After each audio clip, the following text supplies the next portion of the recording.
स्याही को बुझा सकता है कौन, किसका हामी हो खुदा उसको मिटा सकता है कौन। अमीनुल हक भाई की जानिब से अस्सलामु अलैकुम। अमीनुल हक भाई को वोट देने के लिए जो आज हम लोगों ने ये जुलूस निकाला है, पर है अमीनुल हक भाई का बेड़ा पार है। কালসি হত্যাকাণ্ডে জড়িত সন্ত্রাসী জুয়েল রানার পক্ষে ভোট চেয়েছিল, তাদেরকে সঙ্গে নিয়ে আজকে জামাত তারা আমাদের ক্যাম্পে ক্যাম্পে গিয়ে উর্দুভাষীদের কাছে ভোট চাচ্ছে।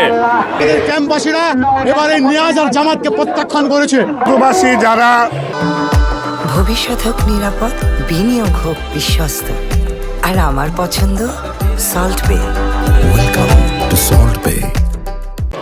বুঝে না তাদেরকে বোঝানোর জন্য উর্দুতে আমরা ব্যানার, উর্দুতে আমরা প্রচার আমরা করতেছি ধানের শীষে। বাংলাদেশবাসী এটা পজিটিভ দেখে আপনি পুরান ঢাকায় দেখবেন তাদের স্থানীয় ভাষায় প্রচার করা হচ্ছে। এই জন্য আমাদের বিহারি নেতারাও নিজেদের যারা লোক আছে তাদেরকে বিহারিতে চাচ্ছে। যদি জামাত চলে আসে তাহলে আমাদেরকে ফাতিয়ে করতে দিবে না, আমাদেরকে মাজারে জিয়ারত করতে দিবে না।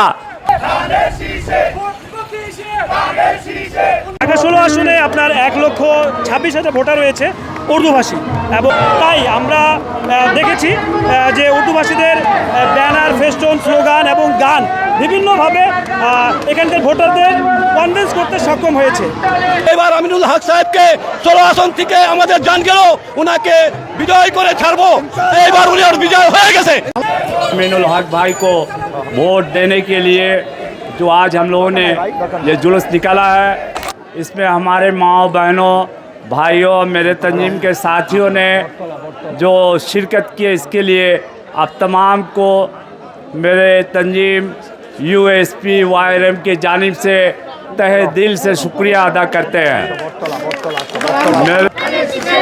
আজকে উর্দুভাষীদের শীর্ষ সংগঠন এর শীর্ষ নেতা জনাব সাদাকাত খান ফাক্কু এবং শাহিদ আলী বাবলুর নেতৃত্বে উর্দুভাষী প্রিয় ভাই এবং বোনেরা, আপনারা যে আজকে আমাদের ঢাকা 16 আসনের বিএনপির মনোনীত প্রার্থী জনাব আমিনুল হক ভাইয়ের পক্ষে, ধানের শীষের পক্ষে আপনারা সকল ক্যাম্পে ক্যাম্পে এবং 3 নং ওয়ার্ডের অলিতে গলিতে, 5 নং ওয়ার্ডের অলিতে গলিতে আপনারা উর্দুভাষী প্রিয় ভাই এবং বোনেরা আপনারা মিছিল করেছেন ধানের শীষের পক্ষে।